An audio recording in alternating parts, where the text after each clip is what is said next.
Hello dear friends, welcome back to pharmacy channel. तो कल हमने कार्बोहाइड्रेट की कुंडली चालू किया था, तो उसमें हमारा डेफिनेशन देखा था हम लोगों ने, उसके फंक्शंस देखे थे और उसका क्लासिफिकेशन देखा था। आज हम उसके क्लासिफिकेशन का आधा एक पार्ट छूट गया था, एक क्लासिफिकेशन छूट गया था, तो आज हम वहीं से इसको कंटिन्यू करने वाले हैं। तो चलो शुरू करते हैं। तो हमने कल डेफिनेशन देखी थी कि कार्बोहाइड्रेट की, that is they are the polyhydroxyaldehyde और पॉलीहाइड्रोक्सी कीटोन और they will produce themselves on the hydrolysis, है ना। जब हमने पढ़ा था कि मोनोमेरिक यूनिट उसके अंदर प्रेजेंट रहती है और वो क्या करता है, दो चार मोनोमेरिक यूनिट को बना के वो बनता है कार्बोहाइड्रेट। और उसमें से हमने देखा था कि जो मोनोसेक्राइड है वो सिंगल यूनिट से बना रहता है, तो वो फर्दर हाइड्रोलाइज नहीं होता। लेकिन जो डाइसेक्राइड है वो फर्दर हाइड्रोलाइज हो सकता है मोनोसेक्राइड में, और पॉलीसेक्राइड है वो भी फर्दर हाइड्रोलाइज हो सकता है into disaccharide and also monosaccharide, है ना। तो इतना हमने कल देखा था, फंक्शंस देखे थे उसके कि दे विल प्रोवाइड एनर्जी, है ना। सबसे ज्यादा एनर्जी प्रोवाइड करने में या हमारे बॉडी में एनर्जी सप्लाई करने में काम करता है कौन, कार्बोहाइड्रेट, है ना। 1 ग्राम से 4 कैलोरीज, है ना, याद था कि नहीं, कल हम लोगों ने देखा था। तो आज हम लोग देखते हैं पॉलीसेक्राइड, है ना, क्लासिफिकेशन। तो पॉलीसेक्राइड क्या होते हैं, तो पॉलीसेक्राइड जो, अब हमने देखा था कि जो डाइसेक्राइड है वो मोनोसेक्राइड से बना होता है ना। तो वैसे ही जो पॉलीसेक्राइड है वो ऑलिगोसेक्राइड से बना होता है ना, डाइसेक्राइड और ऑलिगोसेक्राइड। तो बहुत सारे ऑलिगोसेक्राइड जब मिल जाते हैं या एक दो से ज्यादा ऑलिगोसेक्राइड जब मिलते हैं तो वो फॉर्म करते हैं पॉलीसेक्राइड। अब पॉलीसेक्राइड ये स्वीट इन टेस्ट नहीं होते, है ना। कल हमने देखा था कि sweet in taste, soluble in water. तो जो ओलिगोसेक्राइड है और मोनोसेक्राइड है they are sweet in taste और उनको ही शुगर बोला जाता है, और वो क्या होते हैं, पानी में सॉल्युबल भी होते हैं और मीठे भी लगते हैं। भाई इनके सब पॉलीसेक्राइड ये वाटर में सॉल्युबल नहीं होते। अगर आप इसका सबसे बड़ा एग्जांपल है स्टार्च, है ना। स्टार्च कभी भी आप पानी में डालो, है ना, जिसको आप कॉर्न स्टार्च आपने देखा होगा, पेस्ट बनाया होगा शायद, चिल्ली मशरूम वगैरह बनाया होगा या फिर देखा होगा बनाते टाइम, तो वो लोग क्या करते हैं, कॉर्न स्टार्च का पेस्ट बना के उसके अंदर ऐड करते हैं ना, तो वो सॉल्युबल नहीं होता, व्हाइट कलर का पेस्ट बनता है, आरारोट भी बोलते हैं उसको कोई कोई लोग, है ना। तो उसको अगर हम पानी में डिसॉल्व करते हैं तो एक बफी और क्लाउडी या व्हाइट कलर का सॉल्यूशन बनता है, वो सॉल्युबल नहीं होता। भाई इन केस ऑफ अगर हम शुगर को अगर या शक्कर को हम पानी के अंदर मिलाए तो कंप्लीटली क्लियर सॉल्यूशन मिलेगा, तो दैट इज द सॉल्युबिलिटी, है ना। तो ये पॉलीसेक्राइड जो होते हैं वो वाटर में सॉल्युबल नहीं होते और स्वीट इन टेस्ट भी नहीं होते हैं, है ना। इसीलिए इनको शुगर नहीं कहा जाता है, इनको कार्बोहाइड्रेट तो बोलते हैं लेकिन शुगर नहीं बोलते क्योंकि ये मीठे नहीं रहते, है ना। अब ये जो पॉलीसेक्राइड है ये भी दो टाइप के होते हैं, एक होता है होमोपॉलीसेक्राइड और एक होता है हेट्रोपॉलीसेक्राइड। अब what is homo and hetero, है ना।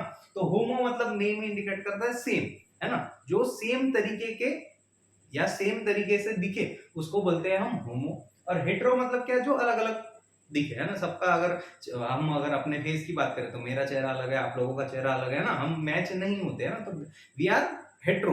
और होमो बोले तो जैसे ट्विंस, कोई ट्विन होगा आपके क्लास में या कोई अगर आपके आजू बाजू में होगा तो दोनों एक दूसरे से सेम सेम दिखते, तो दे उनको हम बोल सकते हैं होमो, क्योंकि वो एक दूसरे से अलाइन करते हैं, एक दूसरे के जैसे दिखते हैं। तो यहाँ पर होमो पॉलीसेक्राइड बोला, तो होमो पॉलीसेक्राइड क्या, यहाँ पर ऐसा नहीं है कि एक जैसा दिखना, यहाँ पर है कि एक जैसे मॉलिक्यूल से बना हुआ, है ना। अब हमने बोला कि क्या, मोनोसेक्राइड और ओलिगोसेक्राइड ये दोनों से मिलके क्या बनता है आपका पॉलीसेक्राइड, बराबर है। तो अब होमो मतलब क्या, कि ऐसे मोनोसेक्राइड और ओलिगोसेक्राइड जो सेम मॉलिक्यूल, फॉर एग्जांपल अगर ग्लूकोज है तो ग्लूकोज ग्लूकोज ग्लूकोज, ऐसे ग्लूकोज का कंबाइन होकर अगर कोई पॉलीसेक्राइड बन रहा है तो उसको हम बोलेंगे होमो पॉलीसेक्राइड। मतलब वो क्या करेगा, एक ही टाइप का कार्बोहाइड्रेट अपने अंदर कंसिस्ट करेगा, या तो ग्लूकोज है तो ग्लूकोज ग्लूकोज, फ्रुक्टोज है तो फ्रुक्टोज फ्रुक्टोज, गैलेक्टोज है तो गैलेक्टोज, लैक्टोज, मैनोस, माल्टोज, ये सब एक एक ही उसके अंदर वो कंसिस्ट करेगा, दूसरे नहीं करेगा। अब ग्लूकोज और गैलेक्टोज का मिक्सचर नहीं रहेगा उसके अंदर, लैक्टोज माल्टोज का मिक्सचर नहीं रहेगा, एक यानी एक, है ना। तो वैसे को हम बोलेंगे होमोपॉलीसेक्राइड। इसका एग्जांपल है आपका स्टार्च, है ना, जिसमें अमाइलोज और अमाइलोपेक्टिन करके कार्बोहाइड्रेट होता है। उसके बाद है डेक्स्ट्रीन, इनुलिन, ग्लाइकोजन और सेल्यूलोज, है ना। तो ये सारे जो है ये होमोपॉलीसेक्राइड के कैटेगरी के अंदर आते हैं। मतलब क्या, कि ये जो पॉलीसेक्राइड है वो एक ही टाइप के ओलिगोसेक्राइड या मोनोसेक्राइड यूनिट से बने हुए हैं। देन नेक्स्ट है दैट इज हेट्रोपॉलीसेक्राइड। अब इसका हेट्रो मैंने अभी थोड़ी देर पहले एक्सप्लेनेशन दिया, हेट्रो माने अलग अलग टाइप के कार्बोहाइड्रेट से बना होगा, है ना, जैसे ग्लूकोज, फ्रुक्टोज, गैलेक्टोज, ऐसे इनका कॉम्बिनेशन बना के वो बना होगा, है ना। तो उसका एग्जांपल है आपका हाइलुरोनिक एसिड, है ना। उसके बाद है कॉन्ड्रोइटिन, हिपैरिन, है ना, keratin sulphate and dermatan sulphate, है ना। These are the skin, generally skin के अंदर ये प्रेजेंट रहते हैं। हिपैरिन इज अ एंटीकोएगुलेंट, है ना, याद होगा आपको या नहीं होगा। तो हिपेरिन वार्फारिन, है ना। तो ये जो है ये आपके हेटेरोपॉलीसेकेराइड है जो अलग अलग मॉइटी से बने हुए रहते हैं। देन नेक्स्ट है, अब मैंने कल बोला था हम उसकी कुछ प्रॉपर्टीज भी पढ़ेंगे, है ना। मैंने बोला था कि हमने क्या पढ़ा, डेफिनेशन, उसका फंक्शन, उसका क्लासिफिकेशन, और उसके मैं बोला कुछ प्रॉपर्टीज भी पढ़े, है ना। तो प्रॉपर्टीज लाइक, और या फिर बोल सकते हैं टर्मिनोलॉजीज जो कार्बोहाइड्रेट से लिंक्ड है ना। आपके एग्जाम्स में भी पूछी जाती है या फिर आपको पूछा जाता है कभी वाइवा बोलो या प्रैक्टिकल वाइवा बोलो, थ्योरी वाइवा बोलो, तो वहां पर जनरली ये टर्मिनोलॉजीज पूछी जाती है कि ये क्या होता है, वो क्या होता है ना। तो उसमें सबसे पहला है आइसोमर, है ना। ये आपने नाम भी मेरे ख्याल से सुना होगा बहुत बार कि आइसोमर आइसोमर आइसोमर। तो व्हाट इज आइसोमर? आइसोमर मतलब क्या कि दो ऐसे मॉलिक्यूल जिनका जो केमिकल फॉर्मूला है वो सेम, या मॉलिक्यूलर फॉर्मूला क्या हो, सेम हो, लेकिन जो उनकी स्ट्रक्चरल अरेंजमेंट है वो डिफरेंट, है ना। ऐसे मॉलिक्यूल्स को हम बोलते हैं आइसोमर, है ना। तो molecule having same molecular formula but different in their structural arrangement, है ना। जिनका मॉलिक्यूलर फॉर्मूला सेम हो लेकिन वो जो अगर उनका स्ट्रक्चर हम देखें तो वो क्या हो, अलग अलग दिखेंगे हमको। तो ऐसे मॉलिक्यूल्स को हम बोलते हैं आइसोमर, है ना।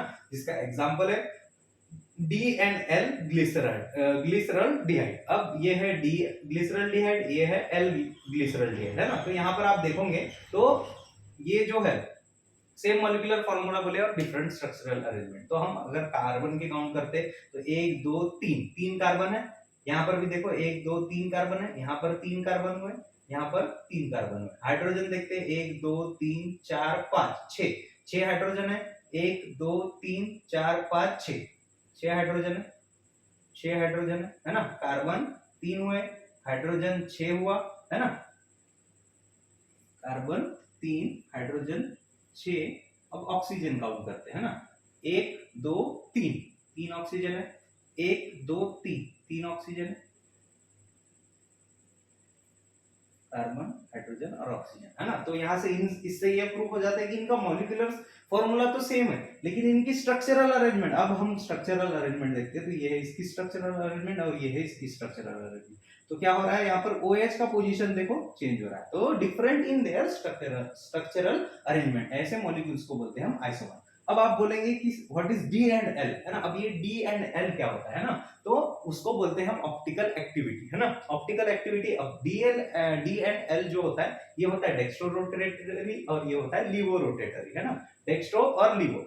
अब ये क्या है, तो क्या होता है अगर हम ये कार्बोहाइड्रेट मॉलिक्यूल को लेते हैं और उसके अंदर हम प्लेन पोलराइज लाइट को पास करते हैं। प्लेन पोलराइज लाइट मतलब आपकी जो लेजर लाइट बोल सकते हैं ना, या मोनोक्रोमेटिक लाइट बोल सकते हैं। ये जो लाइट आ रही है दैट इज पॉलीक्रोमेटिक। मेरे ख्याल से हम लोगों ने प्रोटीन में डिस्कस किया था what is monochromatic and polychromatic. तो मोनोक्रोमेटिक लाइट मतलब जो सिंगल लाइन में जाए, आपका लेजर लाइट देखना इधर उधर नहीं फैलता, सीधा जाएगा।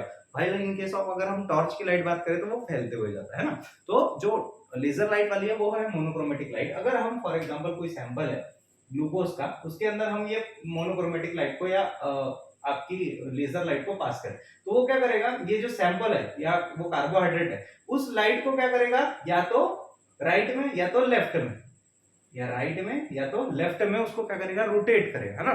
तो जब उसको रोटेट करे, अगर कोई मॉलिक्यूल उसको राइट साइड में रोटेट करता है तो उसको हम बोलते हैं डेक्स्ट्रो रोटेटरी,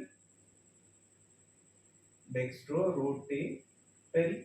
और अगर उसको वो लेफ्ट साइड में रोटेट कर रहा है तो उसको बोलते हैं हम लीवो रोटेटरी, है ना। तो ऐसा मॉलिक्यूल जो प्लेन पोलराइज लाइट को राइट साइड में या फिर लेफ्ट साइड में बेंड करे, ऐसे को बोलते हैं हम ऑप्टिकली एक्टिव कंपाउंड, है ना। अब ऑप्टिकली एक्टिव कंपाउंड दो टाइप के होते हैं, एक होता है डेक्स्ट्रो रोटेटरी और एक होता है लीवो रोटेटरी, है ना। हमने देखा ये डी है और ये एल है। तो डेक्स्ट्रो मतलब राइट साइड रोटेट करने वाला और लीवो मतलब लेफ्ट साइड रोटेट करने वाला, है ना। एल से एल याद रखना, एल मतलब लेफ्ट साइड। देन उसके बाद एक टर्मिनोलॉजी आती है रिसमिक मिक्सचर। अब व्हाट इज रिसमिक मिक्सचर? रिसमिक मिक्सचर मतलब क्या कि जिसमें अब ऐसे भी मॉलिक्यूल, हमने बोला कि जो पॉलीसेकेराइड है वो दो मॉलिक्यूल से बने हुए रहते हैं ना, दो या दो से ज्यादा मॉलिक्यूल। अब वो उसमें से ऐसा हो गया कि एक लीवो रोटेटरी है और एक है डेक्स्ट्रो रोटेटरी, है ना, और दोनों का कॉम्बिनेशन हो गया। तो फिर ऐसे में क्या है ना, वो तो ना प्लेन पोलराइज, ये जो प्लेन पोलराइज लाइट है उसको ना लेफ्ट में रोटेट कर पाएंगे ना राइट में, क्योंकि दोनों कैंसिल हो जाएंगे, है ना। तो ऐसे मॉलिक्यूल जो है वो आपकी ऑप्टिकल रोटेशन शो नहीं करते या ऑप्टिकल एक्टिविटी को शो नहीं करते, है ना। वो किसी भी प्लेन पोलराइज लाइट को क्या बोलते हैं, अपना बेंड नहीं करते, है ना। और ऐसे कंपाउंड को हम बोलते हैं रिसमिक मिक्सचर, जो 50-50 होता है डी एंड एल आइसोमर का, है ना। देन नेक्स्ट है दैट इज इपीमर। व्हाट इज इपीमर, है ना। अब ये हो गया आइसोमर। आइसोमर समझ में आ गया होगा आप लोगों को अच्छे से, अगर नहीं आया होगा तो फिर से रिपीट करो इसको, है ना। देन अगर आपको लगता है कि मेरा वीडियो थोड़ा लंबा हो जाता है तो आप क्या करो, इसको इसका स्पीड बढ़ा दो, है ना। यूट्यूब में ऑप्शन है स्पीड बढ़ाने का, तो आप उससे स्पीड भी इसका 2x में 1.5 आपको जैसे भी देखना है या जैसे भी फिजिबल हो वैसे आप उसका स्पीड बढ़ा के देख सकते हो। देन उसके बाद है इपीमर। What is इपीमर? If two monosaccharide differ from each other in a configuration around a single specific carbon, है ना। अब यहाँ पर भी वही पिक्चर है कि सेम मॉलिक्यूलर फॉर्मूला है लेकिन डिफरेंट स्ट्रक्चरल अरेंजमेंट, लेकिन कहाँ पर, एक कार्बन आइटम पे या एक मॉलिक्यूल की ही अरेंजमेंट क्या होंगी, डिफरेंट होंगी, सारे मॉलिक्यूल की नहीं होंगी, है ना। तो ऐसे मॉलिक्यूल्स को बोलते हैं हम इपीमर, है ना। इपीमर मतलब if two monosaccharide differ from each other in the configuration around a single specific carbon atom, है ना। एक सिंगल स्पेसिफिक कार्बन आइटम के अराउंड उनकी जो क्या बोलते हैं स्ट्रक्चरल अरेंजमेंट है वो चेंज होगी, है ना। अगर आप यहाँ पर भी कार्बन काउंट करोगे, है ना, अगर जूम करके आप कार्बन काउंट करोगे 1 2 3 4 5 6, 6 कार्बन है, 1 2 3 4 5 6, 6 कार्बन है। हाइड्रोजन 1 2 3 4 5 6 7 8 9 10 11, 11 हाइड्रोजन है, 1 2 3 4 5 6 7 10 11, एक मिनट, 1 3 4 5 6 7 8 9 10 11 12, 1 2 3 4 5 6 7 8 9 10 11 12, है ना। 12 12 हाइड्रोजन है। देन उसके बाद 1 2 3 4 5 6, 1 2 3 4 5 6, 6 ऑक्सीजन, है ना। सेम मॉलिक्यूलर फॉर्मूला लेकिन डिफरेंट स्ट्रक्चरल अरेंजमेंट, है ना। और लेकिन कैसा, एक सिंगल स्पेसिफिक कार्बन आइटम के पास, तो इसको बोला जाता है इपीमर, है ना। ये है ग्लूकोज और ये है गैलेक्टोज, ये इसका एग्जांपल है। तो आप देखो पूरा स्ट्रक्चर सेम है, सेम है, सेम है, इधर भी सेम है, इधर भी सेम, जस्ट चेंज क्या है, OH के पोजीशन पे, है ना। यहाँ OH का पोजीशन इधर है और यहाँ पर OH का पोजीशन इधर है। अगर ये इधर आता तो ये सेम हो जाते हैं ना, दोनों ग्लूकोज बन जाते हैं, लेकिन ये इधर है इसलिए गैलेक्टोज है। ये गैलेक्टोज है और ये ग्लूकोज है ना, और they are the epimers of each other. Then next है स्टीरियो आइसोमर, है ना। अब व्हाट इज स्टीरियो आइसोमर? अब ये भी लगभग सिमिलर है, बस फर्क इतना है कि इसका 3D सेम मॉलिक्यूलर फार्मूला रहेगा, लेकिन अगर हम उसका 3D स्ट्रक्चर देखते तो 3D स्ट्रक्चर में हमको चेंजेस दिखेंगे, है ना। तो और एक कार्बन एटम पे ही क्या बोलते हैं उसका जो एटम है उस पे हमको चेंजेस नजर आएंगे, है ना। अब उसमें भी दो टाइप के आते हैं स्टीरियो आइसोमर, एक होता है इनैंशियोमर और एक होता है डायस्टीरियोमर। अब व्हाट इज इनैंशियोमर? अब इनैंशियोमर जो होते हैं ये same molecular formula different structural arrangement और ये होंगे मिरर इमेज एक दूसरे के। अब मिरर इमेज मतलब क्या कि अगर मैं अपने आप को ऐसा देखूं तो मेरा ये जो राइट हैंड है उधर साइड जाके वो लेफ्ट बन जाएगा, ये वाला लेफ्ट जो है वो उधर साइड जाके या आईने में अगर देखूंगा तो वो राइट बन जाएगा ना। अगर उधर से मैं देखता हूँ तो ये लेफ्ट राइट जो होता है वो उधर जाके कन्वेंशनली चेंज हो जाएगा, है ना।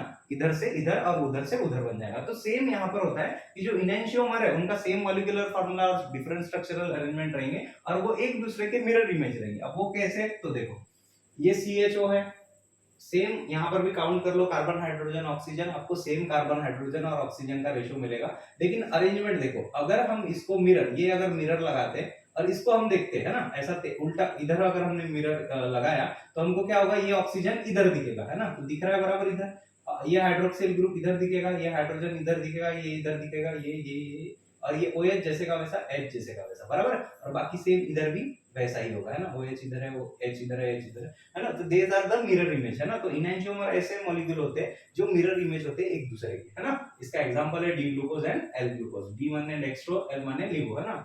बस अभी थोड़ी देर पहले ही समझाया। देन उसके बाद होते हैं व्हाट इज डायस्टीरियोमर। तो डायस्टीरियोमर होते हैं ये सेम मॉलिक्यूलर फार्मूला रहेगा लेकिन डिफरेंट स्ट्रक्चरल अरेंजमेंट, और इसके साथ साथ ये दोनों क्या होते हैं, मिरर इमेज एक दूसरे के नहीं होते, है ना। यहाँ क्या था कि एक दूसरे के मिरर इमेज होते हैं, डायस्टीरियोमर एक दूसरे के इमेज नहीं होते, है ना। तो फॉर एग्जांपल ये गैलेक्टोज का लेते हैं एग्जांपल और एल ग्लूकोज का एग्जांपल लेते हैं ना, लिवो ग्लूकोज।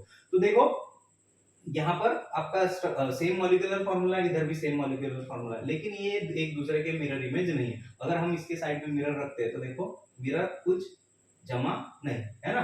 तो इसको बोलते हैं हम, क्या बोलते हैं, आपका डायस्टीरियोमर, जो मिरर इमेज एक दूसरे के नहीं होंगे लेकिन सेम मॉलिक्यूलर फार्मूला वो आप फॉलो करेंगे। देन उसके बाद आता है एनोमर। What is anomer? अब एनोमर क्या है, तो ये इपीमर का ही भाई है, इपीमर या स्टीरियो आइसोमर इसका ही भाई है, लेकिन यहाँ पर चेंजेस कहाँ आएंगे, यहाँ पर हाइड्रोक्सिल ग्रुप में। हमने बोला था कि कार्बन ग्रुप में चेंज आएगा, किसी में कहीं चेंज आ रहा है ना। यहाँ पर क्या चेंज आएगा, आपके हाइड्रोक्सिल ग्रुप में। अगर जहां आपको हाइड्रोक्सिल ग्रुप में चेंज नजर आया, सेम मॉलिक्यूलर फार्मूला है लेकिन change in the hydroxyl group, तो उसको बोलेंगे एनोमर, है ना। अब यहाँ पर एग्जांपल है अल्फा डी ग्लूकोज का एंड बीटा डी ग्लूकोज का। तो देखो यहाँ पर जो हाइड्रोक्सिल ग्रुप की पोजीशन है वो यहाँ पर नीचे साइड है, है ना, लोअर साइड और यहाँ पर है हायर साइड, है ना, लोअर साइड और यहाँ पर हायर साइड, है ना। तो ये that is the difference between hydroxyl group, है ना, इन एनोमर। सेम मॉलिक्यूलर फॉर्मूला देख लो, दोनों में सेम है, बस फर्क कितना है हाइड्रोक्सिल का पोजीशन का। तो ऐसे मॉलिक्यूल्स को हम बोलते हैं एनोमर। एग्जांपल है alpha D glucose and beta D glucose. तो इतना ही है आपका कार्बोहाइड्रेट के बारे में, इतना भी आपने पढ़ी है फर्स्ट ईयर के हिसाब से, तो that is sufficient for you, है ना। तो अगर और कुछ आपको लगता है तो आप कमेंट बॉक्स में लिख सकते हैं, है ना। तो thank you for watching this video and subscribe करिए अपने दोस्तों को, यार को, है ना, ताकि वो भी इससे पढ़ सके। और अब नेक्स्ट है दैट इज ग्लाइकोलिसिस। ये शायद आपके पार्ट में है, नहीं पता नहीं, लेकिन नेक्स्ट वीडियो वो रहेगी आपके ग्लाइकोलिसिस या आपके मेटाबॉलिक पाथवेज के ऊपर, है ना। तो thank you so much, like share and subscribe.